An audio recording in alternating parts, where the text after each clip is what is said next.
Welcome to Manga. I am Adrian Manga, and this is my absolute deep dive into, well, not deep dive, this is just all I can explain about Record of Ragnarok.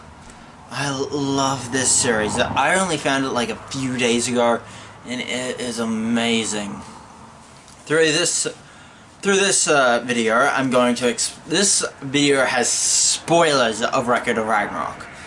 I already have a video that's like 4 minutes long, and it's going to explain like some small things about the series, but I'm going to explain everything I know about it. I'm going to try to just give everything I can to this series. It is an amazing series. So good. Now, let's start off with like the premise. Okay, it's just like the gods are trying to have decided that humanity sucks and is going to wipe us out. And all the gods seem to be in agreement. But one Valkyrie, Brunhild, who is basically our main character for the series, says that humanity can challenge the gods to a tournament, a 13-person tournament, best of 13 wins, and if humanity wins, they don't get wiped out, and if the gods win, they wipe out humanity. So it's just basically, this contest was also, it's explained that this contest was written in because it's kind of a joke to the gods, because, oh yeah, the humans fight against the gods. It's just like, humanity, it's shown that humanity does not really have a good chance against the gods. It's just like, and it's just like humanity has to try their best to even get on the level of the gods. Like, say the Volin, which is basically every weapon that the human combatants have. It's kind of a lighter power system, but it's just like without these, the humans can't fight the gods. Like the Volin that we've seen so far have been a spear for Lubu, who was the first fighter, brass knuckles for Adam.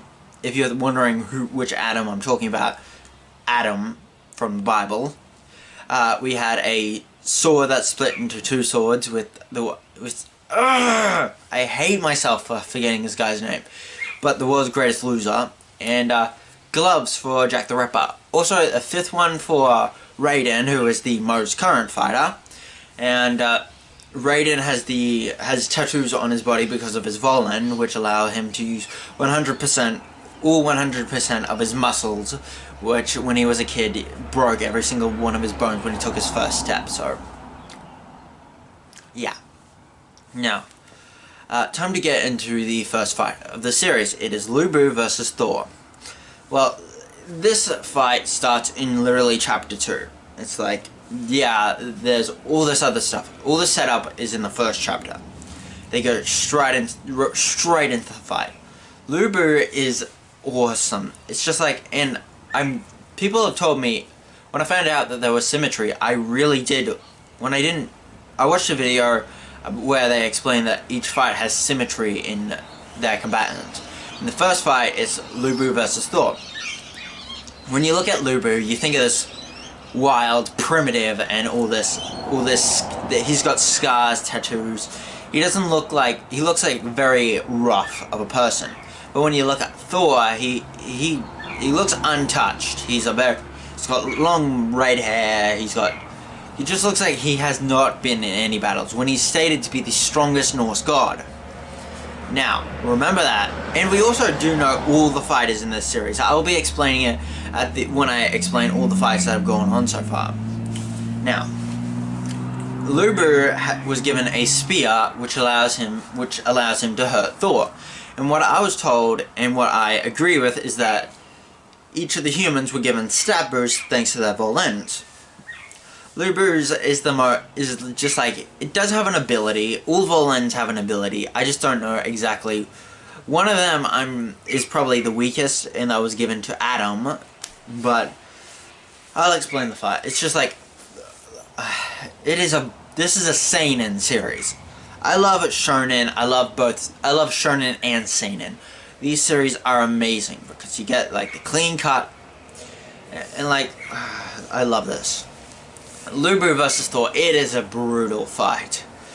It is just like Thor, we also get their backstories. Lu Bu, like, it's explained that throughout history people have been...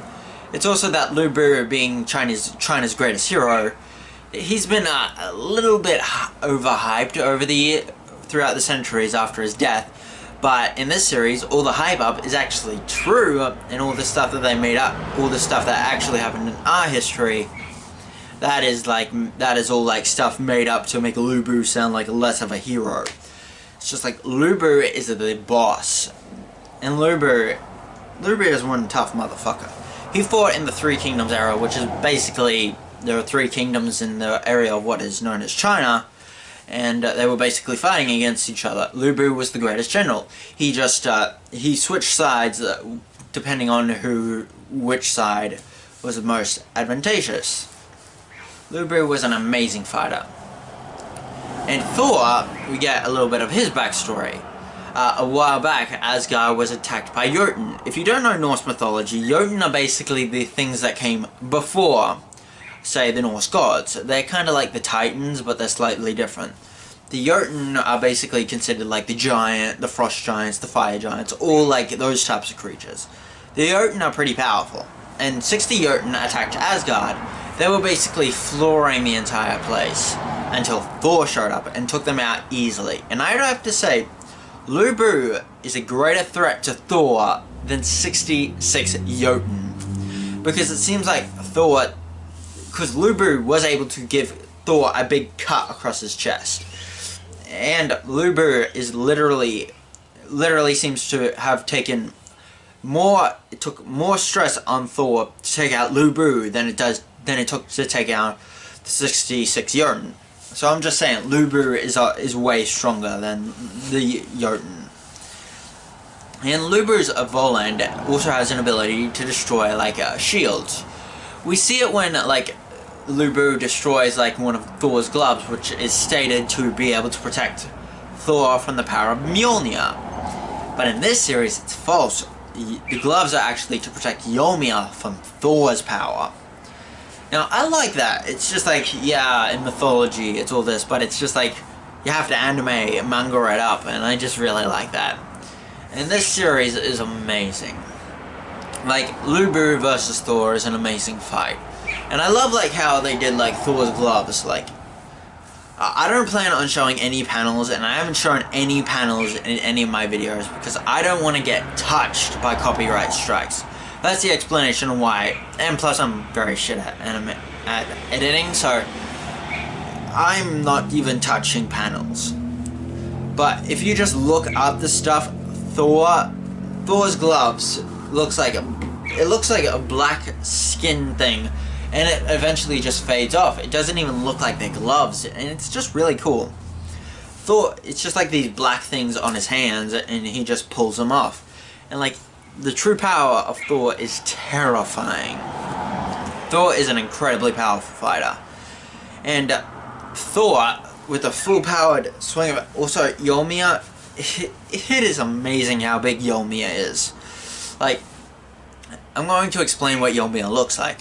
Okay, you got the regular hammer and, like, a piece going down, but then you have a handle going right along the end of the hammer. And that's where Thor grabs it. It's just like, Thor's hands are here, the hammer goes like this, and has the big thing there. It's just like, it's about as big as Thor is. That's how big Mjolnir is. So, and then the battle, and Lu Bu taking a full hit from, like, Thor's hammer, shatters his legs. This is how his bones were. They were literally sticking out of his legs. It was amazing. And Lu Bu could not walk after that, after having his legs just, like, shattered, going like that.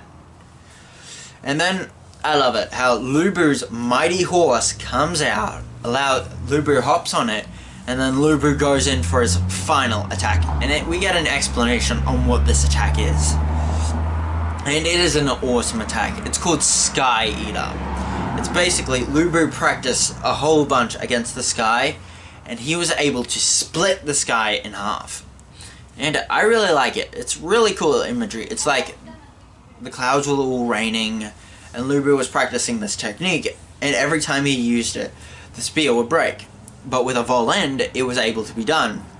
But like this full-powered blast against Thor, it doesn't really go that well for like for Lu Bu, because Lu Bu's arm and spear were destroyed, like absolutely gone. Like nothing left. Nothing left. Like this whole arm just like gone. This one torn up, and the spear was very damaged. And a Volend is basically a Valkyrie turned into a weapon. So this, and plus when the hero dies, it's like a Bond thing. It's like if say Lu Bu dies, the Valkyrie dies as well, and that's what happens. Like Lu Bu's arm is all ripped and all useless. He bites his arm, rips it off because it's useless, and then goes in for another attack on Thor. And then Thor just puts him out by just basically turning his face into nothing more than a deflated balloon. That's what he does to Lu Bu's head.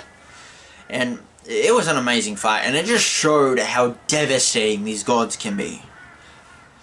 Just like this fight is absolutely brutal. And in the background, we see like all these people who fought alongside Lu Bu, and all these other combatants who fought with Lu Bu, fought against or with. And after this fight, I just love it. Lu Bu is such a cool character. I love every fighter in this series, except for maybe one, but I'll get to him. He's a dick. And this character, and like every person who fought alongside Lu Bu, every soldier came up, including the horse that Lu Bu rode on, went up to Thor and saying, "It's not worth living here without Lu Bu." And Thor had gained respect for Lu Bu, and then he massacred them all. They were all gone. They were dead. It was just like a massacre. Everybody was dead. And after this fight, the youngest Valkyrie sister asked Brunhild what the hell is going on, and then Brunhild tells her that this is a fight with the souls, and that type. All the characters that we see in the arena are all dead. Like it's current day and what humanity has done, but these are all like characters from like the 13th century in China. It's like characters from all throughout history. Like we get to see like people throughout history. These people are all dead and they're all fighting. It's just like, and when the Valkyries die, it's for keeps. Like these are already dead people. When they die, it's for keeps. Nobody is making it out. There's no like reincarnation. There's none of that. They're just dead. They're gone forever. I love the series. The next fight is against the first man, Adam, versus Zeus. And I love it how like Adam is like the closest thing to a god humanity has. It's just like I'll get to like Adam's backstory later, but just the way Adam comes in, it's just like a pillar shoots him up, and you know the statue of David, the thing that Michelangelo did of like Adam putting his finger out to the god. He literally does that. Adam gets off the thing with all these animals running around, grabs an apple, and bites it.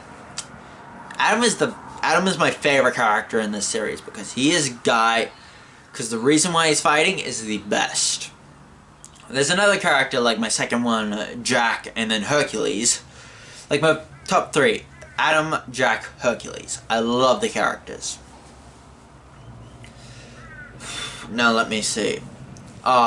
Zeus. When Zeus, the first fight, it wasn't the second round was supposed to be Adam versus Shiva, like the god of destruction and creation. The blue guy with 4 arms.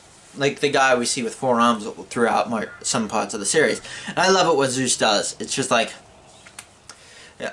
Shiva's about to go out there, and Zeus grabs him on his shoulder, saying, it's my turn now. And then Shiva says, didn't you hear the thing? It's my turn. My turn now. No, it's my turn. I'm fighting. my turn now. Get off me, you old fool. I'm going out there. It is my turn now. And then like Shiva just gives up. I'm saying that Zeus is the strongest of the gods.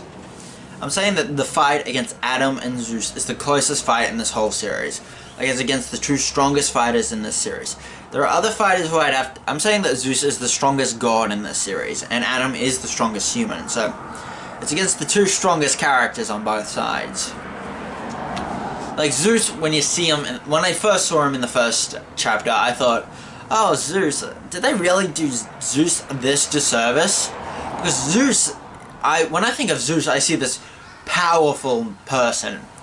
Not this old, cringy old man. But in the first chapter, I thought of that. In the same chapter, I was just shot down. Like, Zeus is somebody to respect in this series.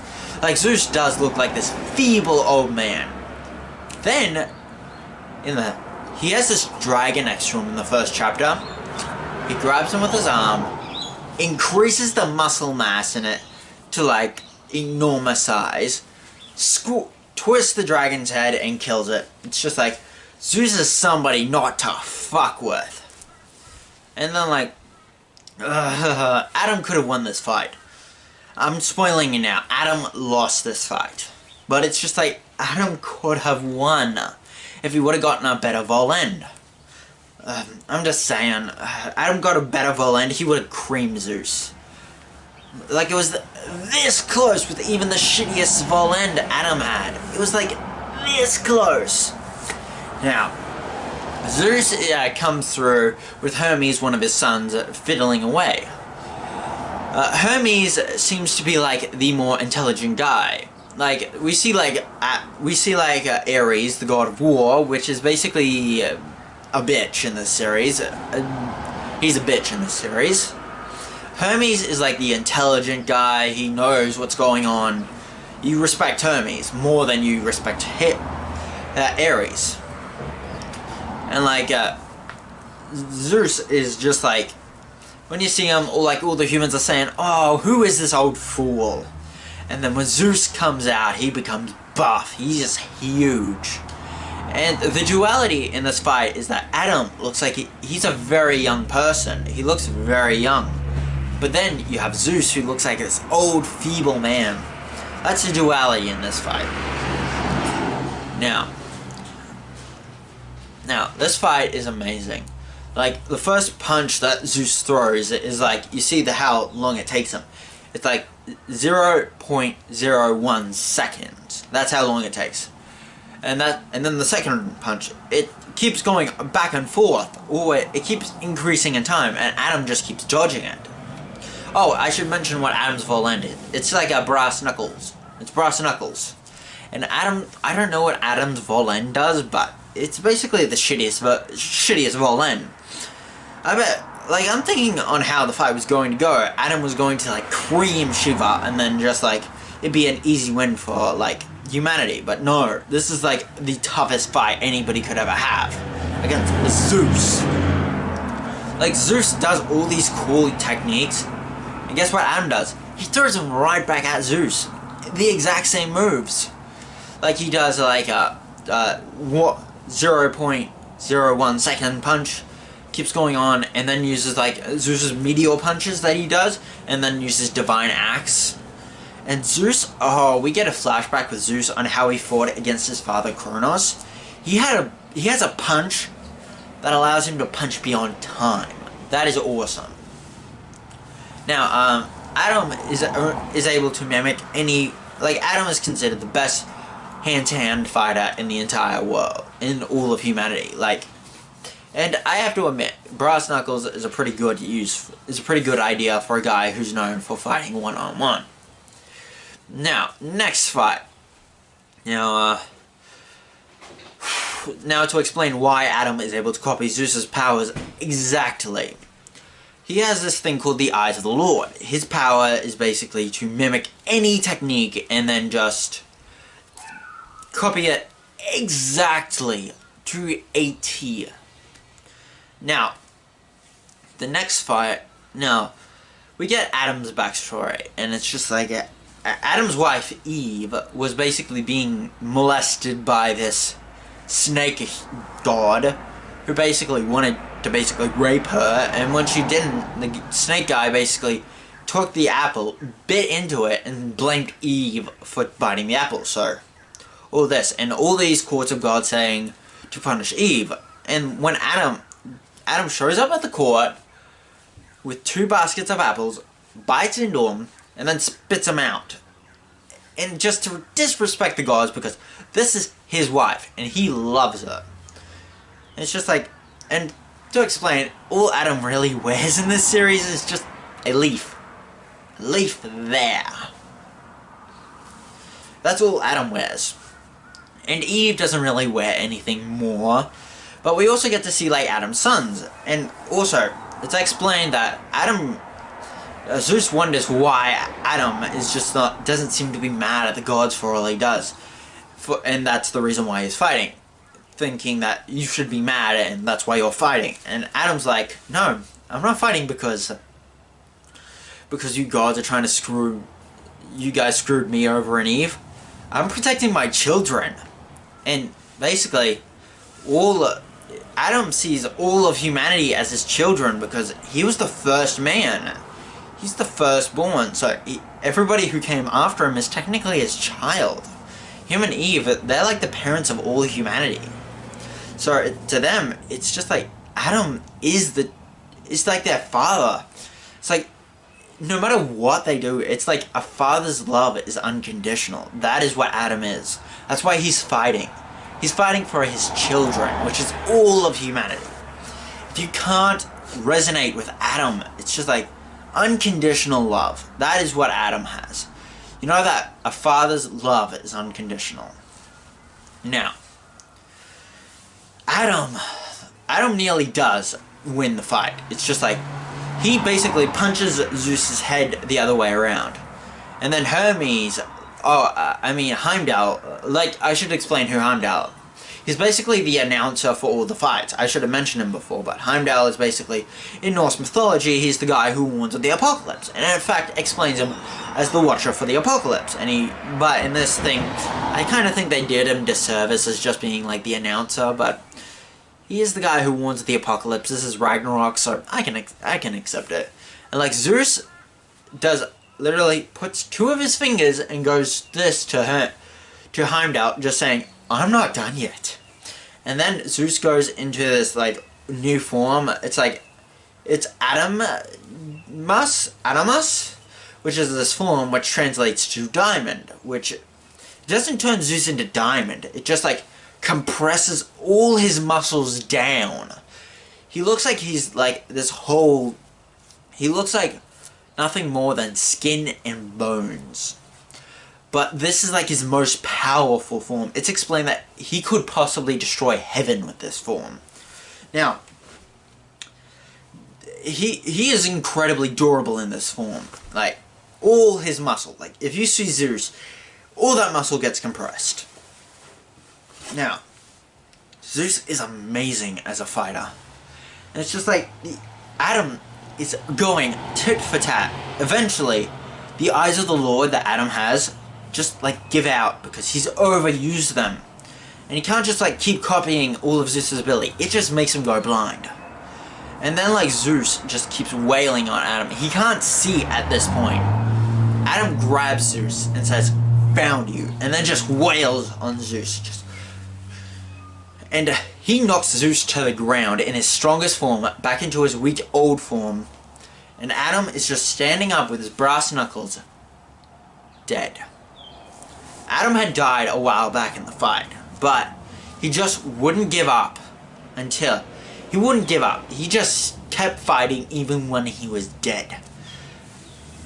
Adam is an amazing character. He kept fighting when he was dead.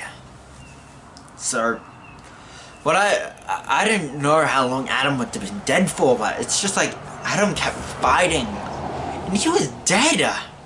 Oh my god, this is an amazing fight. And like, every human respected Adam. It's in fact explained that when Adam was fighting, no matter any disagreements, anything, all of humanity was on one side. The side of Adam, being their father. Adam is an amazing character. That's why he's my favorite. He's unconditional love, how powerful he is, and the eyes of the Lord is amazing. Now, the third fight, and it's just like, it's just like nobody was looking. And in fact, Zeus, we see later on, is just like all bandaged up. That was a hard fight for him. I'm saying if Zeus would have been in any other fight, he would have, like if he went against any other character, it would have been, like Adam could have won the fight if he would have gotten a better ball end. Like he probably got the shittiest, cheapest one here. Because thinking, Adam, this amazingly powerful character, he could take on any god, especially, and I've thought Shiva had no chance against Adam. But I thought Shiva, I know people look up to Shiva. I'm saying Shiva, he's probably, like, I'm thinking that all the gods on the list, they are powerful. Like, I'm saying that, like, would you expect Aphrodite to be on this list? Like, say, let's say Lu Bu went against Aphrodite. Like, we see Aphrodite in this series, and it's just like, I'm saying that the gods on this list, they are the most powerful of the gods, and they're saying, and it's like, oh yeah, these gods are on the list, let's just wipe out, let's just cream humanity. That's why these characters are here. I'm saying that these are, I have like two layers of the gods, like regular gods and then the combatant gods, like listed gods. Like listed gods are the strongest gods. Although I think that there might be some gods that are on par with the listed gods that might not be there. Because we have the whole list of all these characters, and I'm just thinking, like, these guys, like a character like Lucifer. Like, I heard that the snake that was trying to rape Eve isn't like Lucifer. Like, we do have Beelzebub, who's going to be on this list. He's going to be a fighter.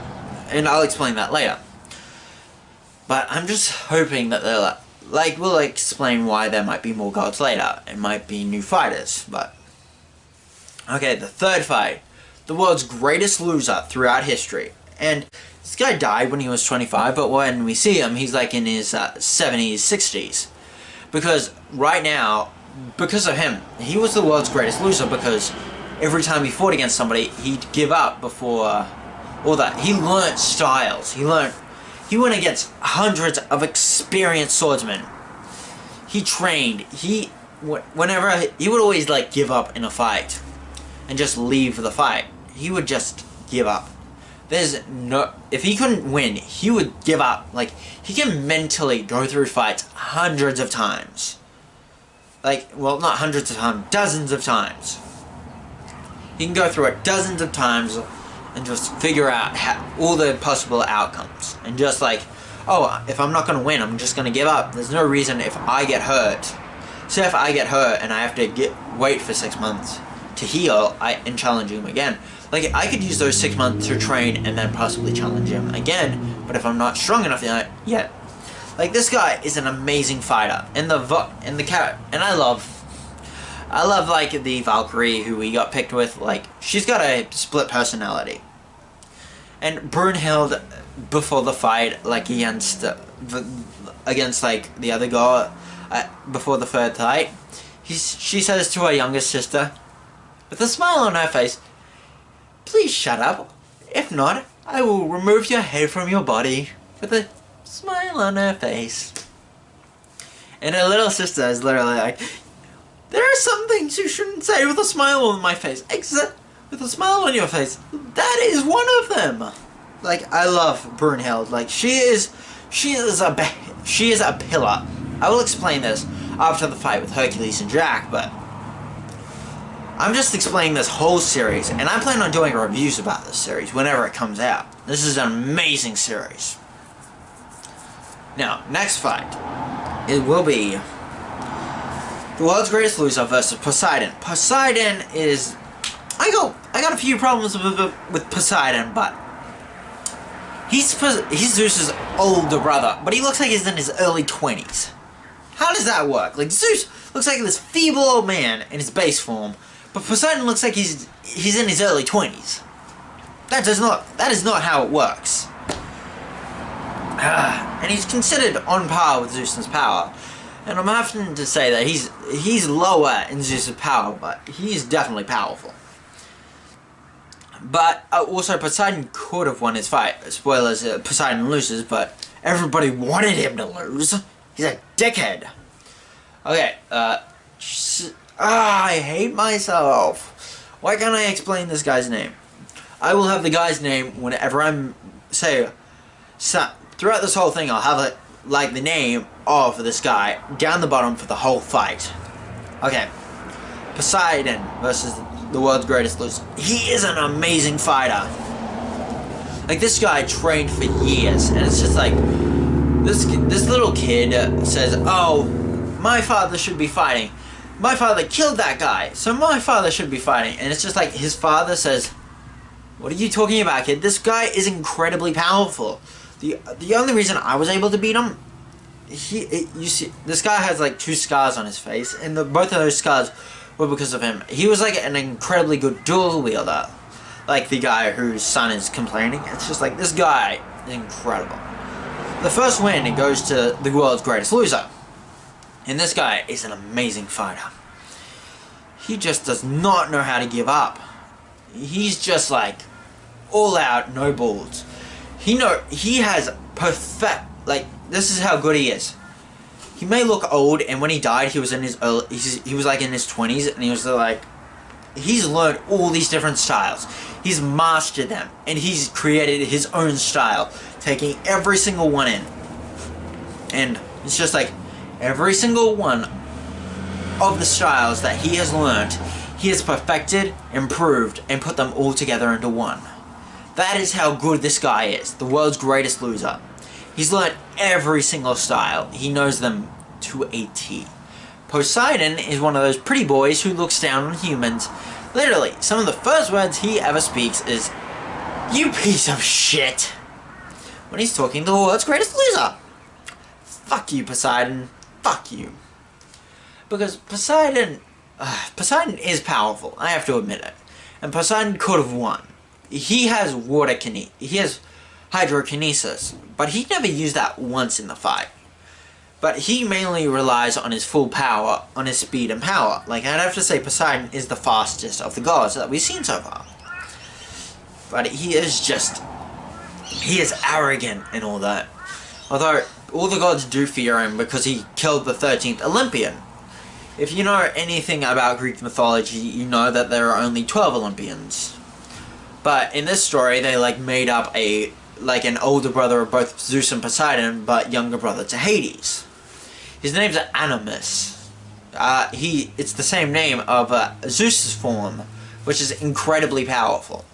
This guy is just like, he was not for like Zeus being like the older brother, his younger brother being like the new king of the gods, and he was like with Poseidon saying, "Oh, I don't think Zeus should be the new king of the gods. How about you and I betray him, and you and I can be the king of the gods?" And this guy, Poseidon is such a dick. Even when he was a baby, he wouldn't look his older brother in the eyes. He's never looked his older brother in the eyes.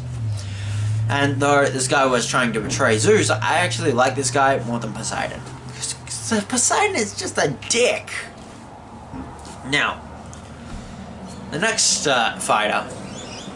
Now, Poseidon has these, like, before the fight with the world's greatest loser, Poseidon, like, the world's greatest loser sees 18 times how Poseidon can just wipe him out. Like, Poseidon is amazing of a fighter.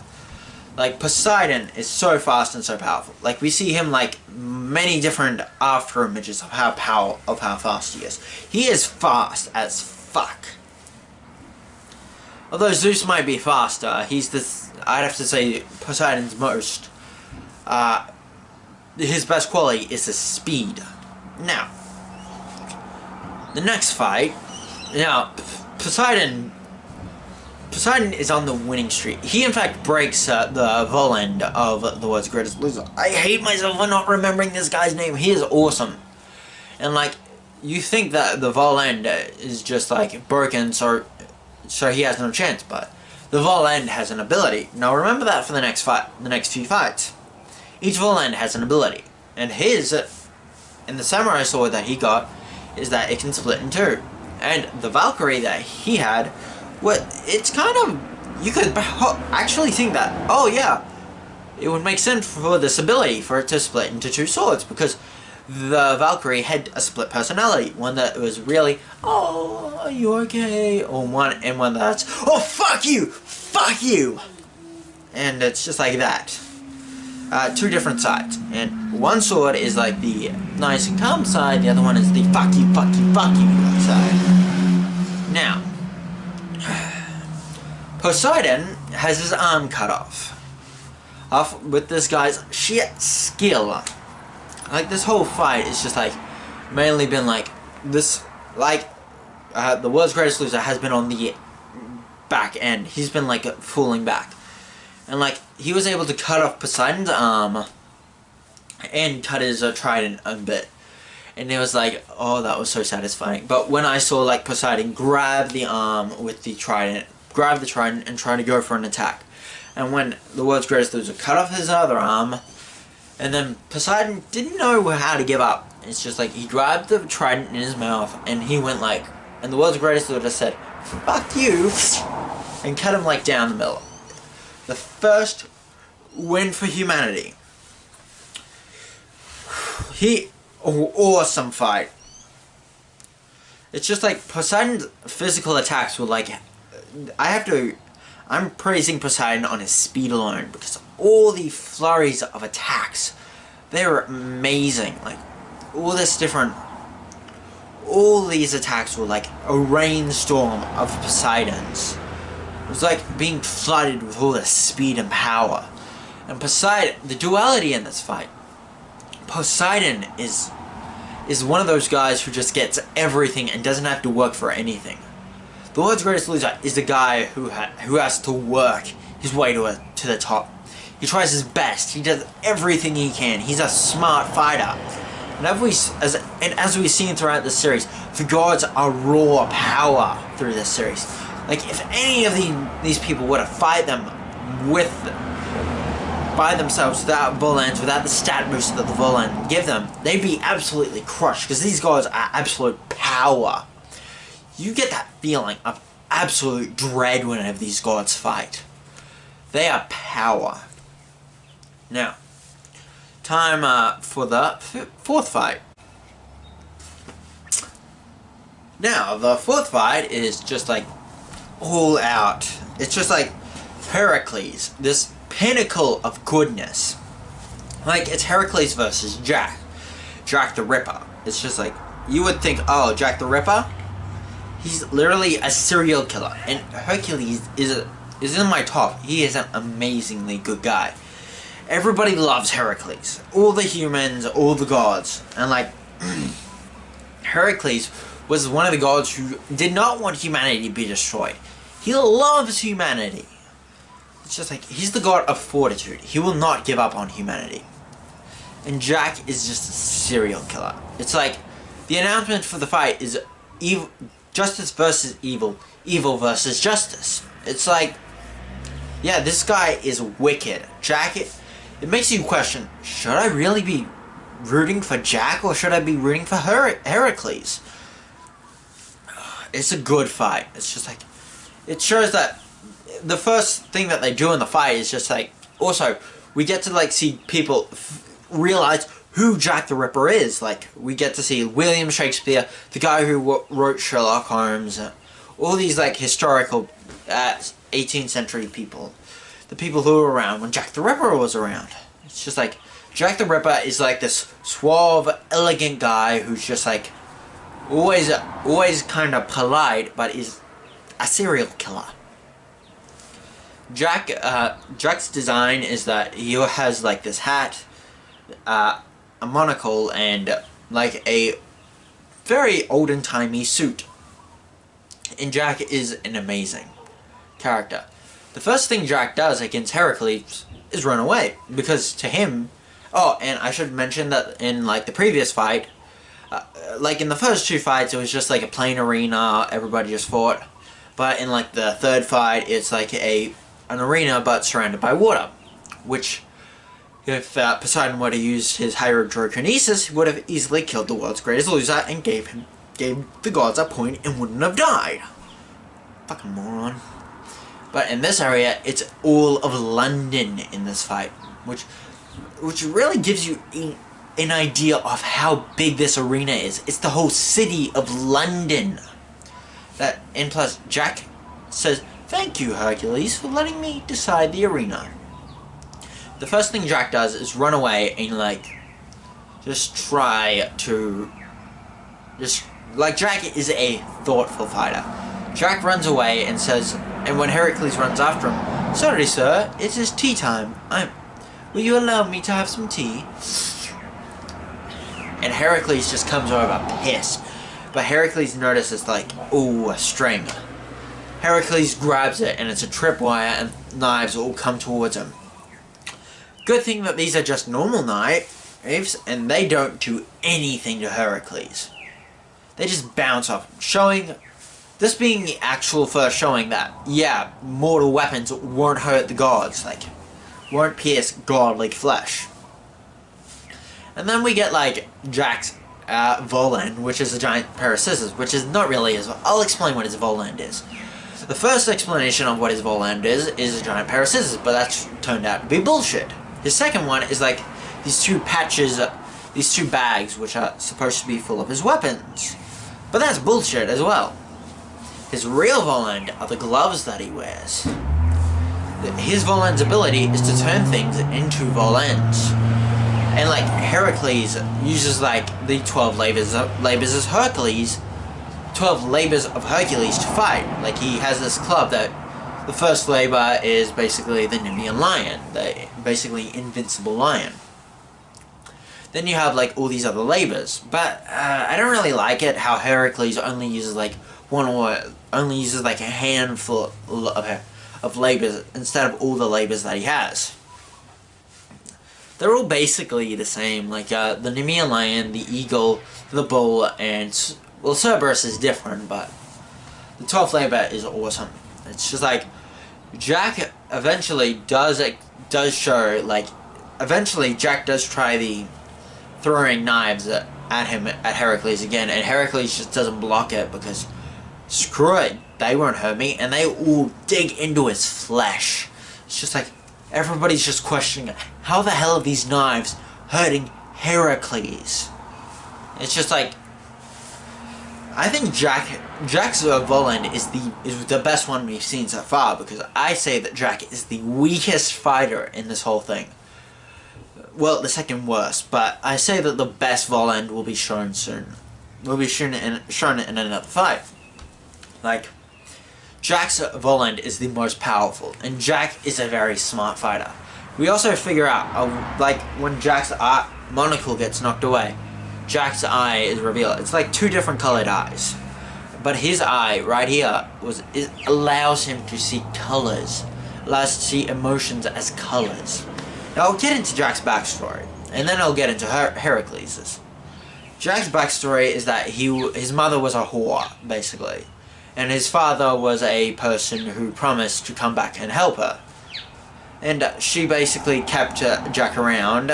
She had aborted her 5 other kids, but she kept Jack around as basically a meal ticket. But when the person who promised to come save her, and plus Jack saw his mother give the truest emotion, which was love, but her love was fake. Which, when Jack found that out, it absolutely crushed him, and turning him into what he is now, a demented serial killer. And it's just like, when she gets mad at him, his whole world breaks. Like, Jack didn't have a great life. It was horrible, but all he had was his mother's love, and that was enough. When that was gone, he broke. And when he saw fear for the first time when he killed his mother, that was enough for him. That was like a new drug for him. Like, his mother's love was nice. Now, time to get to Heracles' backstory. Heracles was a human who rose to divinity. Like, the gods, like a few thousand years beforehand, had thought, oh, these humans are being a little arrogant, so Ares, go down and deal with them. But, like, it didn't matter. Like, Hercules protected humanity from the gods, and just like eventually Heracles got to the level of respect that even Zeus decided to adopt him. Heracles is somebody to respect. And like when he fights against Jack, he explained, and like Heracles isn't a born god, so he had to do the 12 labors of Hercules. And like the tattoos you see on Heracles' body, those are his divine power. But the more he uses it, the more those tattoos eat away at him. Once they consume his entire body, Heracles is dead. So Heracles is really just fighting his best here. And Jack is just like going all over the place, thinking 3 steps ahead. And Jack sees what Heracles' true emotions are. Heracles explains all the faults of humanity, every single thing. Like he knows humanity sucks. We're prideful, we're arrogant, we enslave others, we treat each other like shit, we destroy things. We're all horrible. But Heracles loves us anyway. He's just like Adam. He loves us unconditionally. And Jack sees the love, realizing that, yeah, the love my mother gave me wasn't real. This is true love. And like Jack just pulls trick out of trick, trying to deal with Heracles. Eventually Heracles uses his 12th labor, which is summoning Cerberus, and Jack cuts off Heracles' arm with the face of Big Ben. Like Heracles, this is when we reveal that Jack's Voland is his gloves. Like it goes like Heracles guards it with his arm. There goes his arm. Then Heracles pulls out his 12th labor, which is summoning Cerberus, who is the 3-headed guardian of hell. It's just like, and I love it how Cerberus works. It's just like Cerberus bites here, and also the body of Heracles. Also, Cerberus is bigger than Hercules. And then they combine, and then Hercules is just this amazing, gets all this stabbers, although the tattoos go over his face and is nearly consumed his whole body. Heracles is all over this. He's fighting his best, trying to deal with Jack. Jack, after a few fights, and it's stated that if Hercules gets a direct hit out on Jack loses this fight. And throughout this fight, Heracles has he's gotten hits on him, but not direct ones. Heracles has nearly been able, like, anytime Heracles deals a damage to Jack, he gets blown back. And you see that. Jack gets slower, he gets sore. And the final move that Jack ever does is that, after being hit in the side of the head by Heracles with his Cerberus form, he gets knocked to the side, and it's just like, Jack only has really one person to fight who's cheering for him properly. Which we get to see at the beginning of a single chapter, just before, like at the beginning of the final chapter of Jack vs. Heracles.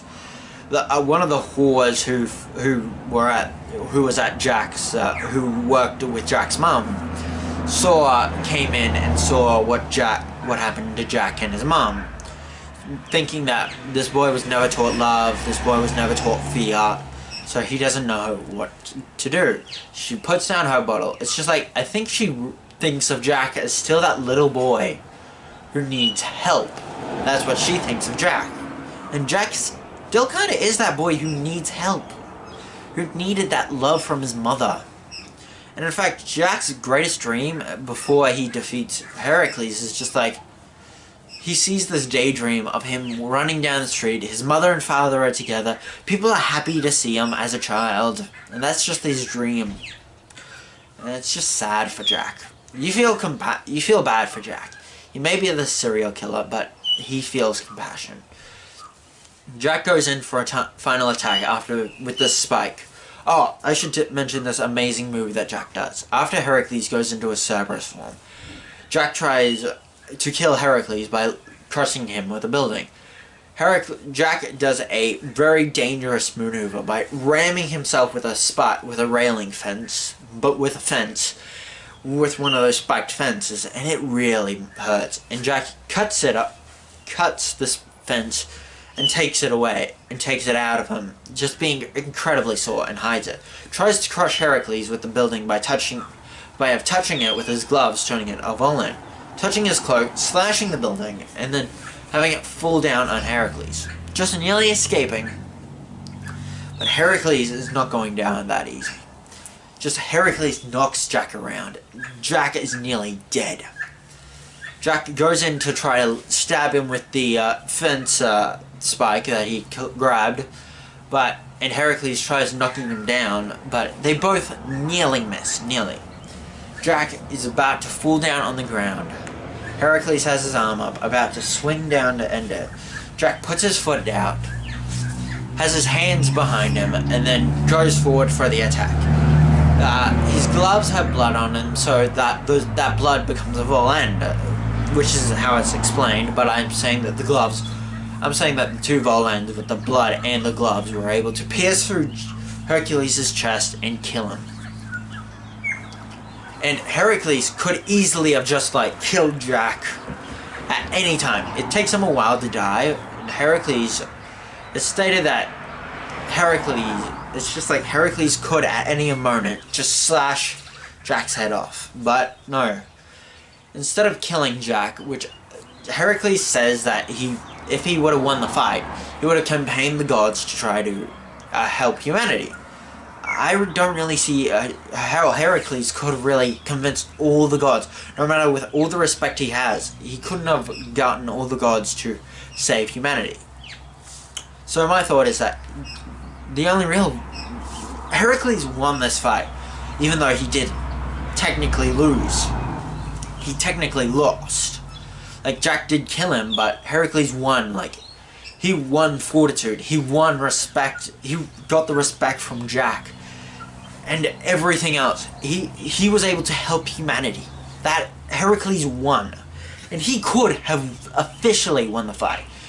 But instead, he had the strength to kill. It's stated that Heracles didn't have the strength to kill Jack.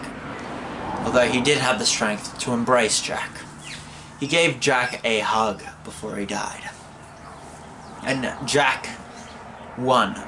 And naming the final move that he did to Dear God. That is the move that Jack did to defeat Heracles. And Jack was crushed. I hope Jack shows up later on, showing the development that Jack has gone through, because Jack, the only real love that he ever really he got was from Heracles, his opponent. Although, I should tell you on how he got his volant.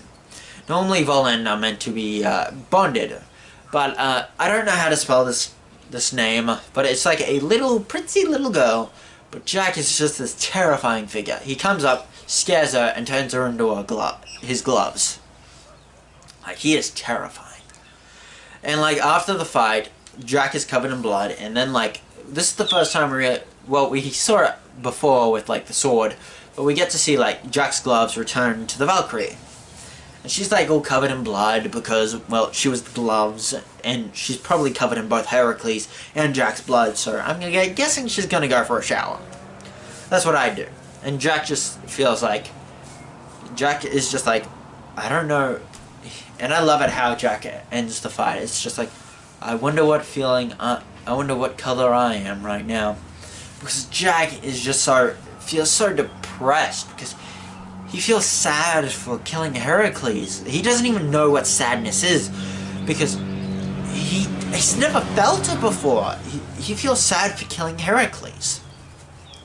And in fact, when he leaves the arena, everybody's throwing rocks at him.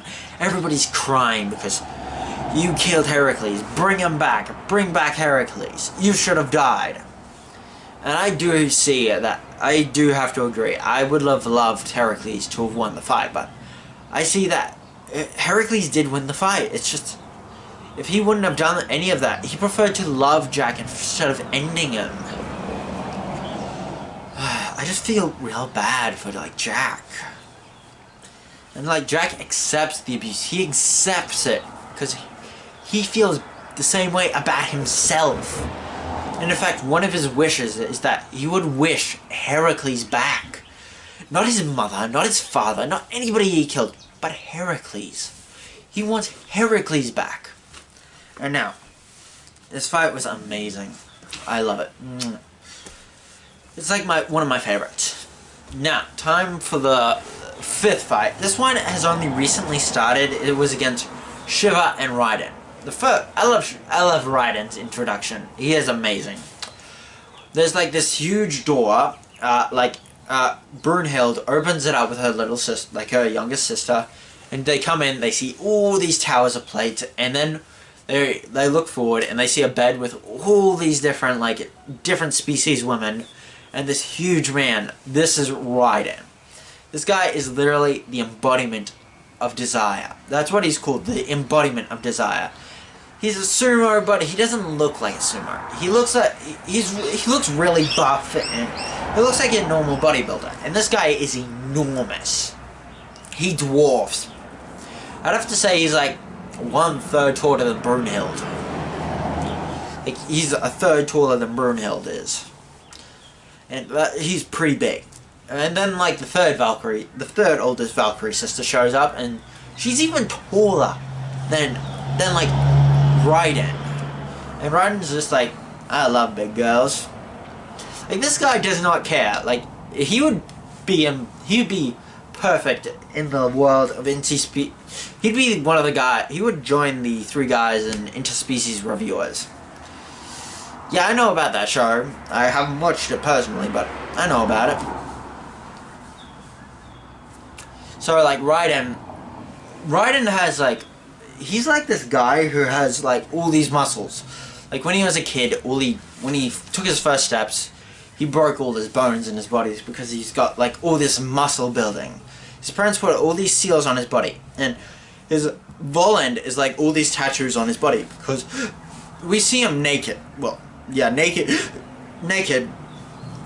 before, and he doesn't have these tattoos. When we see him in the arena, when he's just wearing the sumo thong, he's just like, that's all he's wearing. Like he wears the sumo thing, and he's just like against Shiva.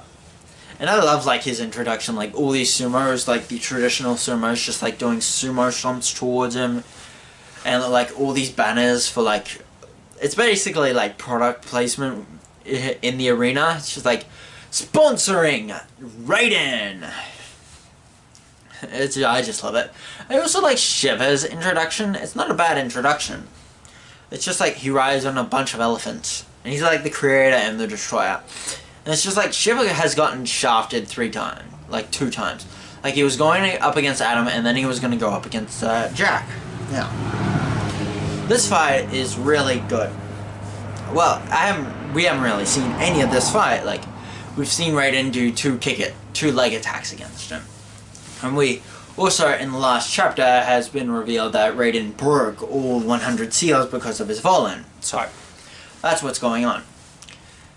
Now, time to talk about all this other stuff on the outside of the arena. Now, I'll talk about this really interesting thing that happened in the last chapter. Like, Loki, who's one of the combatants who are going to be in the tournament, is like questioning Buddha, who is also another fighter in the tournament on the god side. It's like, he's questioning, like, you know the Volans, how the Valkyries turn into Volans, isn't it based on one of your techniques from Buddhism? It's just like, Loki's like questioning Buddha on, were you the person who taught the Valkyrie how to make Volans and trying to help humanity? And Buddha doesn't really say anything. And I've seen people not like Buddha's design. I really just think that Buddha is just one of those guys who, yeah, I'm wearing this. I don't give a crap on what I wear, on what you guys think of me. I'm wearing this. Like, he wears this US Sun shirt and like a man bun. I say that Buddha's allowed to have a man bun because he's always had a man bun. And he's sucking on a lollipop. He's got all this other stuff, and that makes him kind of look a little gay. But it's Buddha. He doesn't really give a crap. To me, Buddha is that guy who just wears whatever he wants. He's Buddha. He doesn't give a crap. So, and my theory is that Buddha is kind of like Heracles, how he was a mortal who arose to divinity. And like, Buddha is, I'd have to say, is a pretty I'm guessing is a pretty powerful combatant, because we see that Buddha does not flinch to Loki, and Loki is one of the combatants. So I'm saying that Loki is pretty powerful. And like, even when like all the 7 lucky gods show up, like the 7 lucky gods are basically what they sound like, 7 gods of luck. And amongst them is some guy who's amongst the other gods, who's another member of the list. And like, Buddha does not question it. He does not flinch. And I think that Buddha could have taken them all on by himself, but I'm saying Buddha would have definitely taken some damage. But then remember the world's greatest loser? He shows up, and also another combatant, another samurai known as an undefeated samurai prodigy, shows up, and another samurai show up to help Buddha. And I'm saying, like, in the next chapter it's probably just going to be like a massacre. And I hope, like, maybe I'm saying that, like, I'll get to like the combatants, but I'll get to the combatants right now.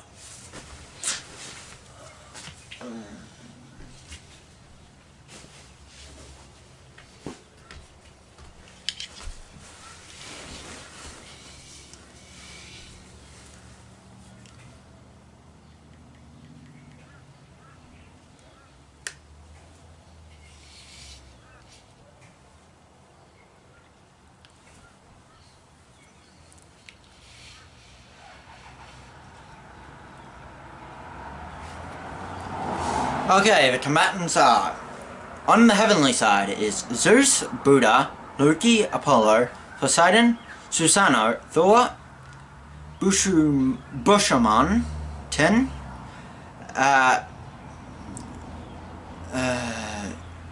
forget his name, Odin, Beelzebub, Shiva, and Hercules. Those are the fighters for, and Bishamon is one of the 7 lucky gods, and it's one of the combatants, so. And Loki is also one of the combatants, so I'm saying that these guys are pretty powerful. And I'm going to tell you also the human combatants, but there is one who you might think is one of these things are not like the other. So you got Qin Shi Huang, King Leonidas, who neither of them we've seen, Nikola Tesla, Raiden, who is the sumo guy, Shinji Shikura. I'm not very good at Japanese names. Like, if I've heard them like a few times, like, I've only just recently started reading the series. If I hear the name, I can say it over and over again. I can perfectly read, but I've only read it, so I don't know how to pronounce it. Adam. Luber, Usakun, something or other. I can never say any of these names, but okay. I'm saying that I love all these characters, but now Nikola Tesla, that guy, he is a famous scientist, not a fighter. All these other guys I can accept, and I hate myself for not remembering this guy's name. It's the samurai's name. Because I love samurai. They are awesome. But I can never remember their names unless I've heard it. Like, if say somebody were to tell me this name like a few times, I could say it perfectly. But all I've done is read it. So whenever I read a name, I'm not very good at saying it. Like, if I hear somebody say it, I can pronounce it pretty good. Now, Nikola Tesla is the inventor of free electricity. So that means that this guy is pretty goddamn powerful. So I'm going to say his Volend is going to be the most powerful. It's going to be lightning based. I don't know who's going to be the combatants, because the list I have is not like it's not like, oh, this person's fighting this, because none of them are like linked up. We don't know who's fighting who. Now, this series is amazing. I hope there's like an outside, like there's continuous like outside of the ring battles. Like the Raiden versus Shiva fight, like that, that I can easily keep on hold, but it better not be off screen. Like if that fight is off screen, then I'll be pissed. Like the last fight is just like I heard like we have like this small area, this small point in time, of where Buddha and all these samurai, or like all the 7 lucky gods, they like fall back, and Loki and all that, they all fall back, and then we get to the fight. And like Buddha maybe hangs out with Brunhild and her younger sister, and they like talk about some stuff. Like I'm fine with that, but the fights are the main thing of this series. Like I heard that they aren't off screen like one of these fights. Like that would make me pissed. Okay, that's all I really need to talk about. This is Wave Manga, and like the video. I don't know how long this one is. It's probably one of my longest. Like this is subscribe, like the video, share with a friend, and this is Wave Manga. I am Andrew Manga signing out.